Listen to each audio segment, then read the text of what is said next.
Hello, welcome to Real Estate Unleashed. I am your co-host Regan Hildebrand on social media at Regan. I am Bridget Quinn. You can find me on social media at BQuinn Realtor. Yeah, so how's it going, Bridget? It's going. Welcome to episode 3. We are now episode 3. Episode 3. Hopefully you guys have already listened to or have watched the previous 2 podcasts so far. Yeah. What do you think? Yeah, so we're rocking and rolling. We're getting a lot of stuff in the bag, and it's been fun. I think, it's I have people reach out and be like, hey, you're doing the podcast? Yeah, when you're recording it. So there's a little momentum now. It is. Yeah, hopefully we got some new listeners and some old listeners coming back to us as well. We do. I think if nothing else, they've been tuning in for the entertainment factor. Yeah. And to see what our shirts are for the day. So, and if you're listening, we encourage you to go to YouTube, check out our YouTube channel at Real Estate Unleashed Podcast, correct, and you can watch it as well. So today, in honor of episode 3, I am wearing the one and only Mr. Kenobi. Hello there. And is that like a bobblehead version of? Oh, this is the Funko. The Funko version. The Funko Pop version of General Kenobi. Yeah, I don't have any kind of General Kenobi wear. I got my Sopranos. Gabagool. Yeah, so the challenge, I think we've mentioned it before, is to see how many episodes we can go before you have to start getting out of Star Wars themed shirts. We're at least 40 episodes in, so I'm good. Yeah. I'm good. That's the challenge. You'll probably add some more before then. Yeah. So jumping right in. What's the world of real estate been like to you lately? Deep sigh. So if you are listening for the first time, Bridget and I are both licensed real estate agents in the state of North Carolina. Yep, and I'm also licensed in South Carolina. But it's starting. We don't like to use the word shift, but it is starting to shift, and it's not shifting to bad. It's just shifting back to old world of normalcy, right? Yeah, and I read something that was talking about, and this is from the lending perspective as well, that things are really back to where we were in 2019, and that's hard for a lot of people to wrap their hands around. Of we spent so much time in this absolutely mad market of everything going to say the very least. To say the least, it was a trajectory. It was a rocket, and sometimes you felt like you were slipping off of it, but it's hard to get your mind back to where you were before. And it is, because I think when you talk back into 2018, 2019, it was, as you say, you could see, shifting gears from no longer were we in that steady 3rd, 4th gear. It's, 6th, and we're doing 200 miles an hour, and then we're going rocket ship speed, right? And now things have suddenly not slammed on the brakes, but they've coasted back down, and we see the old stuff popping back up. I have had, in the past week alone, I've had 3 calls from local lending mortgage loan officers, mortgage loan originators, asking if they could set up a time to speak with me.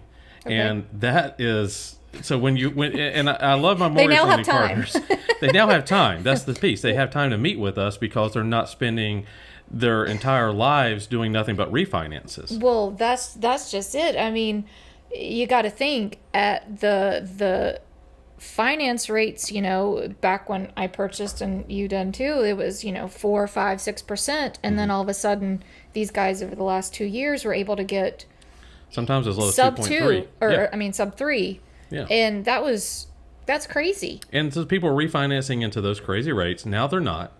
Nope. And so loan officers are trying to rekindle those relationships with us as the agents, because purchases are now the only thing they have. Right. Like, you can't be a loan officer and now count on refis to be your bread and butter. It just won't happen. No. So you have that piece that's come back around. And then I'm also seeing pop-ups for open houses again, which is great. And then the other big thing is just emails from other agents. I've gotten so many email blasts recently of, hey, this, as you say, the open house, or hey, price improvement, or this is available, or just everything. Everybody's using every tactic these days, I think. Yeah, and that's good because it makes us hone our skill a lot better. It makes us as agents get back into practicing the stuff we were taught to begin with, Right. of how to help people buy and sell houses. Before, it was just like keeping a buyer sane. Try to keep the wheels on the bus. Yeah. No matter which side you're on. And then for the sellers, it was just a matter of, let's get the sign in the yard before you're under contract. Now we're back to doing what we've always done, well, as a more regular basis, right? And, for the sellers, I think you and I were talking off camera or off mic before we started the podcast about just having to remind sellers that now you can't do what you used to do. You can't. Or were doing. Currently, you cannot just, as you say, put that sign in the yard and expect it to sell within seconds. Yeah. Right? There's always going to be maybe some house that still will do that, but now you're going to have to do the things that they should have been doing all along. Yeah, and I think there's 3 components there that the sellers have to remember. And the first of that is getting your house ready to sell it. Mm-hmm. Like, you actually have to put effort into it now. You do. And take note, please. Yeah, you do. Yeah, this would be the key call out I would think for most people that have a property that they're thinking about selling is there are things that must be done now if you are going to capitalize and get a return on your investment, but also not leave it sitting on the market for 120 days. Right. You can no longer, as you say to the phrase, put the lipstick on the pig. Yeah. You have to get it show ready. It has to look ready, and then you're going to hopefully take care of anything that can be addressed. Yeah, and we in real estate we call that deferred maintenance. So if you have a 20, 30-year-old AC unit that's on its last leg, I just needed to close. Just get me to the finish line. You got to do something about that. No. If you got a rusty water heater, and wearing my Soprano shirt, there's a great episode where Tony's water heater explodes in the basement, floods the entire basement. Seen it happen to people, though, in real life. You can't have the rusted out water heaters, the leaky roof. I've got a friend dealing with the water heater situation at the moment, too. Yeah, people don't realize those things can be a ticking time bomb. Well, there's maintenance you should be doing on them. What was that? I don't know. I think we just had like the that was a ticking time bomb, I suppose. Dun, dun, dun. But there are certain things that you should be doing, and I get not everybody is handy or is married to the handyman. Yeah, some people have it lucky. Yeah, my house is always the last to have anything done. Sorry, honey. Yeah, and I'm engaged to an interior designer, so our stuff always is the last to be touched. But it still needs to be done. To your point, and if it's something simple, just do it. You may be out $100, or if something can paint a wall or change out a electrical socket, just do it. Yeah, the little things, because every buyer now is going to be looking at homes with the glasses on. It's not the rose-colored glasses. It's through the lens of what does this look like compared to the other houses I've seen. Whereas previously, a year ago, they weren't seeing another house. They were just writing the offer in the driveway. They were just, I don't know. Let's just chuck an offer and see which one. Turning a blind eye to it. Right. Yeah. Well, now, now, as you say, it doesn't really work like that. They're taking the time to say, okay, is this house right? Or, maybe it's between the two houses and this one is same price, but this one is, better looked after, or... Buyers will rate your home, and absolutely. when I'm representing a buyer... I guarantee within the first 30 seconds... Oh, yeah, that first impression. Buyers will know, as soon as they step through the door, if this is even a contender. And you can look at a buyer's face and tell. And, I always ask them after we've been in the house for a while, rate the house. Yep. She's a 6. But...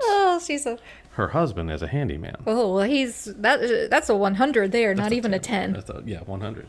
So if a buyer does say, well, the house, on a scale of 1 to 5, the house is a 4, or 1 to 10 is a 8. There's plenty that you can do to get it once it's yours to that 10. Right. But if it's a 5 to the buyer, Depends on what it is. Is it something that can be changed, or is it like, okay, it's a 5, that's only because maybe their commute to work or whatever is 45 minutes and they really want to be within 30 minutes. That sort of stuff you can't change. it's a 5, but the railroad track runs in the backyard. Choo choo. It ain't changing. Ridge Road. Oh God. Yeah. So there are places like you can't pick up the house and move it, but well, I guess you could. That's a whole nother podcast. But yeah, if you got to look at it through that lens, both as the buyer, but as the seller, what can you do now to get ahead of it, to set yourself up for success before the sign's in the yard? Well, I think you have to be honest with yourself as a seller. And hopefully as a listing agent, the listing agent is telling you what you need to do and explain that in order to still get top dollar, to still try to see those less days on market, that there are certain things that do need to be done. Yep. And it's you better have a listing agent that can be brutally honest with you. And Sure. I don't mean without tact. No, they're not going to be cutthroat. They're not going to tell you like, oh, your house is ugly. I mean, it may be. I don't know. I can smell 60 years of cat piss in these carpets. I'm not. Yeah. Well, I mean, It's true. it's true. It's Sometimes, true. But yeah, I mean, so I had a listing appointment on Sunday, and these are former clients that are trying to list now, and the conversation immediately when I set foot in the door after the "Hi, how are you doings" was, I am here to tell you it like it is, Right. to give you the God's honest truth. Well, you have to set the expectations. Yeah, you got to set expectations and then come in give your sellers the same perspective that the buyers are going to have. And yeah, there might be some rotting boards on the deck. Well, we can fix that. We can take care of it. But if you're not honest with your clients, then you're setting them up for failure. Well, they're going to get that feedback. You're going to get it. Yeah, or well, you're going to get it. Assuming that agents complete a feedback request. Yeah. Hit or miss of whether they do it. But generally the speaking, agent's a 9, but they never give feedback. 2. You're being generous. When you do receive that feedback, it's important that the sellers know that feedback. So if you can prepare them up front, then it's not going to be any surprise, right? Well, if the house, as you say, is in perfect condition, but as you say, maybe the boards on the back deck just need to be replaced. If that's the only issue, yeah, from the start of what that's like. You take it into account. You make your changes, whether it be fixing it or accounting for it in listing price. Yeah, credit or something. But you're setting somebody up for the right expectation. So I think that's really like the first big thing for sellers. The second thing is, like, when you're going through that with your listing agent, if you are the seller and you're talking to your listing agent, are you asking the right questions of the listing agent on how they're going to market that property? Because now marketing means more than literally well, now it's a game of how do you get the most exposure in a positive light for people to come see the house. Positive light. Yeah. I mean, it better be good exposure because you only have one chance. You only have one chance. And as I said, that 30 seconds as soon as a buyer walks in the door, they're going to say yay or nay. Again, this is also assuming that when they drive through the neighborhood or drive through the area that they're like, okay, this is cool. Yeah. Because I'm sure you've had also these buyers that you come into the neighborhood and you're like, I don't even like where I'm at. I'm not even going to look at the house. Yeah, absolutely. And, everyone craps on HOAs, and we talked about it last week. But, We did. An HOA can keep your neighbor from having 6 pickup trucks on blocks. That's about the only thing that can. So, yeah, I mean, actually, that's funny you mentioned that. I showed a house, I think it was on Friday last week, and ran into, like, seriously, sometimes I tell my buyers, you can look at Google Street View to see things, but we didn't in this case. And we roll up on a beautiful, well-kept yard, just like the photo showed it. But sure enough, on the other side of the street was just mounds of dirt, like 10-foot high mounds of dirt in the neighbor's yard. You can some you of can the grab a shovel and help them if you want to, but it's not probably going to go away very quickly. So yeah, you can't. But you just better be able to put your best foot forward in the marketing, and the photos will be the first thing that most people see. I cannot express how important it is to have professional photos for your listing. I'll just take it a step further. If you're hiring an agent that can't afford or isn't willing to get you professional photos, I would look elsewhere. Yeah. Yeah, I mean, there was so far in my experience, I've only had one time where professional photos weren't used. I did use my own good camera, and that was because it had tenants still living in there, and I knew it was going to be probably a quick sale. Yeah, and but we do have those. In 99.9% of the cases, Yeah. you have to have professional photos. There's so many things, and I know and that take professional the stuff off the counters and put the toilet seat hide the lid dog beds, down. put the toilet Hide seat the down. dog. Yeah, I mean, I love to see the dogs. Yeah, but I don't in the need to see them in the backyard, most photos. people's where they want to see them if they're going to be in the photos. But yeah, I mean, that whole piece of the photography is the first impression. Everyone asks me when you're listening to photos, when will the pictures be on Zillow? And that's a great question. If they're my own photos, though, I'm not going to be as eager to see them. I mean, I've got a good phone camera, and just like you, But there's sure. been many investment properties when it just makes sense. There's nothing we're going to be showing off here because it does need, maybe it's just everything. It needs everything. So in those cases, sure. Bulldoze it down. Burn it down. Here's the lot photo from Google aerial view. But for most people, though, we could sit here and go through Zillow and look at the disaster that sometimes ends up happening when we try to do it ourselves. It's so dark you can't see anything. Well, it's, the fan is still going, so it creates this weird... That's best case scenario. I mean, sometimes the fan okay, so I know we is the only thing they take a picture of. Well, It's literally... let's have 6 photos of the stovetop. Let's get at all angles. 6 pictures of the stovetop and a few of the heat pump outside. Yeah. Or the chicken coop is the only good picture outside. Yeah. If you're really, I mean, yeah, there's just... Okay. What's one of the worst photos you've seen recently? I know that we have some planned... Recently? Oh, now you're putting me on the spot. Yeah. I know, right? I mean, I think, again, they're literally, it's burned in my head. There is a picture right now on an active listing of a ceiling fan. It's just like if I were laying in my bed and just taking a picture of the ceiling fan. It's a picture of the ceiling fan. Seriously? Yeah, that's all it is. Yeah.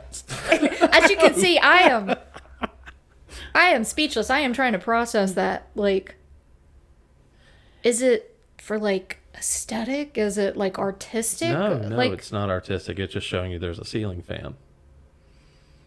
These are, yeah, so everybody I'm still trying to process that. It's a ceiling fan. It's a ceiling fan. Okay. Yeah, it's a ceiling fan. I had one. Obviously not my listing or anything, but it was. I can find out. Oh, I showed this one to you. It's one that is, I will say, it's nearby my house, and the photos were of the bathroom, and on the bathroom it just kind of showed, because it's a smaller bathroom, and it just showed the vanity, but on top of the vanity was mostly squeezed toothpaste and like an empty toilet paper roll just hanging out on the vanity top. God. Like, that's it. Like, for the 2 seconds, could you not have put that inside the vanity or put it in the bathtub, out of sight, out of mind? Yeah. And you're going to show the bathroom and that's what you're going to see? That doesn't entice me to come view your house. Yeah, precisely. In the end, you don't want there to be anything that distracts the buyers from just seeing the house with their vision in it, right? So make it as plain as possible in some cases. Other cases, higher end homes, yeah, it makes sense to hire staging.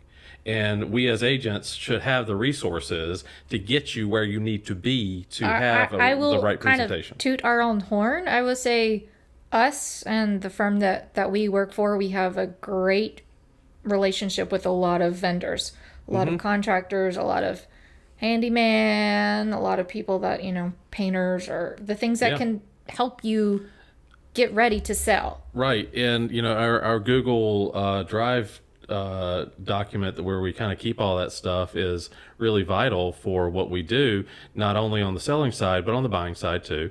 Plenty of clients come to me and say, all right, now we purchased the house. Now we want to make it ours Sure. and do the things we want to do after the fact. So yeah, having that list of resources gets you to that 10 after the fact, but don't start your house off at a 3 because you can't afford to get good photos, or you just don't. That's just a missed opportunity, right? So Huge. if you can really put forth as much effort as you can to making it look like it's that 10 as 10 as possible, then you're just setting yourself up for success for at least more viewings or maybe more offers. There's so much, yeah. So now with things shifting, buyers have so much more to look at than they They do. did before, and they will look and they'll take their time. So yeah, how are you going to market that house? What's the plan? And that kind of takes me into that third one of as the listing agent. In my mind, like once you have those offers that are coming in, do you have like a plan of how you're going to navigate those? Hopefully it's multiple offers. Maybe it's not, but when it comes in, like what are you prepared to tell your sellers on the next steps of making a smooth process once you're under contract? It's a lot. Right. Then And you have you to better have some- navigate, the inspections, or depends on the loan, if it's an appraisal, and as you say, like what's your next steps? What happens next? Yeah. And some of the listeners may be in title states where you have a title closing company that handles everything once you're in escrow. Others, like in North Carolina, we're an attorney state. We like to do things different here. Yeah, I think that's the truth. We could just make a list of things that North Carolina does weirdly compared to every other state. Yeah. in Again, a real whole nother estate. episode. Yeah. But yeah, either way though, you better have somebody in your corner that can navigate you through that, because now we're back into times where there might be contingencies. Contingencies? yeah. What's a contingency, Regan? So with the contingency, we didn't hear that term very often at all for the past 2 years. No, there was no way that you were ever going to get an offer accepted as a buyer if you had any sort of contingency. Yeah, and some states have different contingencies. North Carolina really only has one major one, which is the sale of another home, Right. Another property that you must sell before you can purchase the house that you're offering on. Some states have appraisal contingencies. There's a inspection finance contingencies. contingency in South Carolina. Yeah. So everyone's different, but you couldn't even get your offer considered with a contingency prior to just a few months those ago. stink so bad. Yeah. I mean, I hate to say it because so many people needed to sell their house in order to purchase, and it created Create a whole nother market for power buyers.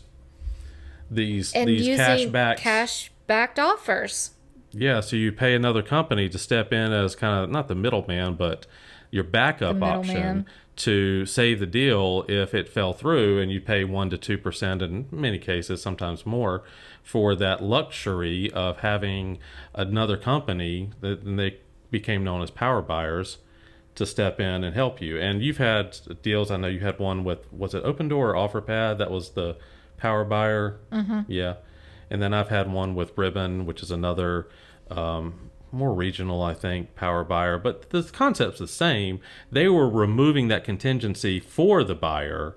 Well, it made it look like At a cash. cost. It was It made it look like cash, yeah. made it look like a cash deal, which again, just as you say, that power buying pushed Yeah. it through, and removed those contingencies. And Yep. Yeah, and that was good to have for a time, but now you've got it as the listing agent or the buyer's agent also know when you need to use those options versus when can you save some money and not spend that extra cash out of pocket, because that's what it was. Unless you could somehow finance it in, it was still money spent though. And hopefully we can still get back to a more normal period where buyers that have some contingencies can still get homes. and It's navigate possible. the It's always process. been possible. It's what is your agent doing to, if you're a buyer, promote your buyer and Yeah. make it the best deal as possible and be realistic and set those expectations on that side too. Yep. Yep. Yeah, and that I think that kind of transitions us to that next part of the shift that we're talking about. The shift. Sellers have to change things, but the buyers have to change things now too. They do. And everyone panics in this market about interest rates, right? Oh my gosh. We yes. need to have a whole episode of just talking about interest rates and what it does to your buying power and all that. But it doesn't need to be this scary monster No, Sith it's once you Lord understand it. coming at you. I mean, so my first house that I bought was almost a 6% interest rate.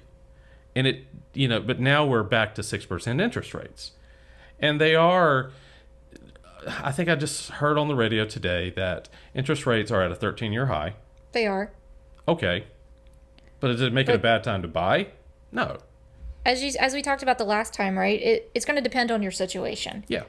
Is it ever truly a bad time to buy for the majority of people, no matter what the interest rate is? The answer is going to be no. It's going to be situational depending on your own circumstance or what's happening. But even at 6%, it's still better than renting and throwing away money. Exactly. Yeah. You know, or sitting on something that, maybe you're in a current house and you just want to sit on and not buy until the interest rates go down, or sell then buy. But even then, you're chasing something that's uncertain, right?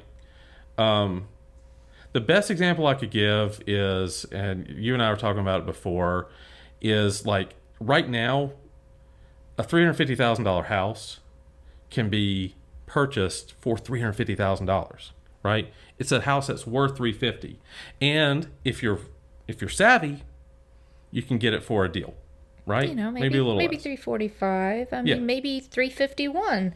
But 351 is a deal compared to what that was even 6 months ago. Right. So your that buyers 6 months ago, looking at $350,000 houses, what were they going to pay for a $350,000 house? Okay, so assuming they're super well qualified, if we were looking at 350 to be super competitive, you'd have to be at least 30 grand, if not more, over ask. Yeah. And I mean, it was ridiculous. If you were qualified for 350, you would have to start looking at 275, 280 to 300. Exactly. You're going to bump yourself down and not get the house you wanted 6 months ago, Right. or a year ago. Right. So the $350,000 buyer, you're exactly right, was paying $380,000, $390,000 for a house the that least. should have sold for $350,000. Absolutely. Maybe, as you say, maybe 360 on a really good day. On a great day. And that's, again, going back to the seller side, that's if the seller did nothing to the house. An updated house with no deferred maintenance that should have been priced at $350,000 was going to sell for $390,000. Scary truth, but yes. And you were going to have to waive the appraisal contingency, bring some more cash to the table, and do all these things to get that house that still, at the end of the day, should have been worth $350,000. So now you can get a house that is worth $350,000 for $350,000, maybe less. Maybe less. If you're savvy and not under the gun, you can shop around now. So if you do the math, and we ran the numbers. We're doing math? We're doing math. I had to do it ahead of time. So if you have a house that's worth $350,000 and let's say it sells for $390,000 and you have a 3.75 interest rate like you could get 6 months ago, then your payment, not taking into account taxes and interest, is or taxes and insurance, is still going to look like $1,800-ish ballpark, right? Yep. $1,800. A lot of things factored into that, but yes. So you're having $1,800 payment on a house that you paid $390,000 for, but probably appraised for $350,000, or would now, should have or been. less, yeah. Yeah. But now, if you're shopping, and let's say your interest rate is that 6%, and you're looking at $350,000 houses, if you can get it for $340,000, your payment's still going to be very close to that $1,800, maybe $1,900. But on top of that, you can throw in actually getting repairs done on the house. Or at least a credit for it. Yeah, a credit or something back. Now, North Carolina is an as-is state. All of our homes in North Carolina by the contract are sold as is, but there are typically negotiations. Buyer beware state. Buyer beware state, yeah. We hear it all the time, but you had to throw all that out before of even thinking about asking for a credit or a repair, the wood rot or something. You may have gotten away with asking for a home warranty. If you're lucky. I was able to do that for several of my clients. Yeah. Because we didn't ask for much. That's the thing with being upfront. As a buyer's agent, talking to these listing agents, saying, okay, the reality is there is stuff that needs to be done because of the deferred maintenance. We're not going to ask for any of this stuff, but can they at least throw in a home warranty to cover some of this? Right. And, the thing was, even in the craziest times of the market, people still want to sell their house and get out from under it. People still generally wanted to do the right thing. The right thing, too. Yeah, they don't want to. Most people, thank God, were at least not too unscrupulous. But there were times when, God, I remember when everything just really started going out of control. This was September of 2020. And we were under contract. Fade back to the memories. I mean, it's seared in my mind, though. Like, I just couldn't believe what had happened. We were under contract on a home, again, a $350,000 house. And in North Carolina, $350,000 gets you a lot of home. I know some of our listeners might be in California thinking, well, that's a one-room shanty. And I get it. But in North Carolina, $350,000 for a long time still got you a lot of home. Right. And this was a nice home in a good part of the area that was booming and still is. And it was $350,000, and I think we were one of two offers. It wasn't that kind of craziness, but they came back to us and they said, we want $3,000 in due diligence fee. And this was again at the beginning of the insanity. I said, excuse me, did you move a zero in the wrong place? And for those that aren't in North Carolina, due diligence fee is a non-refundable. It still gets credit to your It's like purchase. an earnest money, but it's non-refundable. It goes directly to the seller. It's skin in the game. It shows that you mean everything. You're wanting to do it. You want to do it. Anyway, my people said yes to the $3,000 very begrudgingly and against my good advice, honestly. But it was their dream home, and inventory was shrinking. Mm-hmm. This is when it was really, really shrinking fast, and so they jumped on it. They took it, and we came down to the inspections, and the inspections turned up a lot of that deferred maintenance, and they asked for very reasonable stuff. There was some rots on the fascia boards, things of that nature. Just, get it examined, get the HVAC tuned up, those kind of things. The seller said, absolutely not. Take it or leave it. If you want to leave it, walk away. We'll go to someone else. People were literally knocking on their door at this point, offering them, basically saying, we'll take it. Yeah, right. Terminate, they won't whatever. take it, terminate. And sellers can't terminate very easily in North Carolina at all.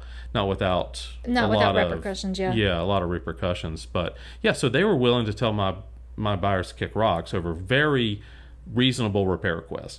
Well, now we're back to that sensible time again, where buyers can, again, get that $350,000 house and still have the same kind of payment you would have been having 6 months ago just by being savvy. Sure. So, yeah, say what you want about interest rates, but you can still get something. There's something out there. I mean, as power. You say, like days on market. I've showed you multiple houses that, maybe they've got good photos, and I'm not quite sure why they're still on the market, but they're on the market for a lot longer than, they used to be, the 1 or 2 days, or even if it was more of a unusual property, maybe a week or 2 weeks. Yeah. Now those are on for a lot longer. They are, and the inventory's out there, and people, I think, are frozen in a little bit of fear, uncertainty, and doubt about the market, and that's understandable. But I think the thing I would say to anybody who's listening is, talk it over. Email us, call us, get us involved in your thinking. If you're not represented by an agent, call us. If you do have an agent, talk to them. Well, the one thing I can say is we're going to be honest. Yeah. I'll tell you straight up. There have been plenty of people I've told, your situation doesn't set you up for success right now. Right. Let's work on some things. Maybe it's getting that interest rate, because credit worthiness affects things so much. Getting them in front of the right lender to talk to them about. You took the words right out of my mouth, is working with the right people. Oh gosh, yeah. I mean, we said it about vendors, but it goes back to lenders too. And I think you and I are both very fortunate that we have a good network We do. to And fit any circumstance. Yes, any circumstance. And we've had some weird ones. That's stories. I feel like we always attract the weird ones, though, don't we? I think it's just part of that. Well, I mean, it's easy to tell people no when you're scared of dealing with a difficult situation, but that's the thing that you and I have a lot in common is that we like getting our hands dirty. And Most of the time, yeah. Yeah. And I could bring some of the lending partners on air to share some of the challenging stories. And you think we have horror stories? Yeah, those guys they've been in the trenches.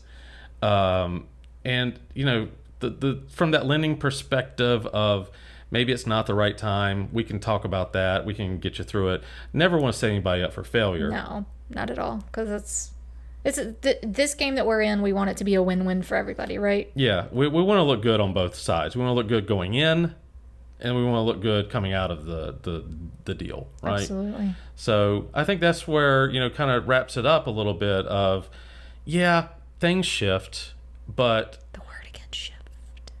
we'll have. And again, it's not necessarily, I mean, it is shifting, but it's getting back to normal. It's getting just a shift back to normal, yeah. Where it should be. And learning to do the things that, again, that we as more a lipstick on the industry should have been doing.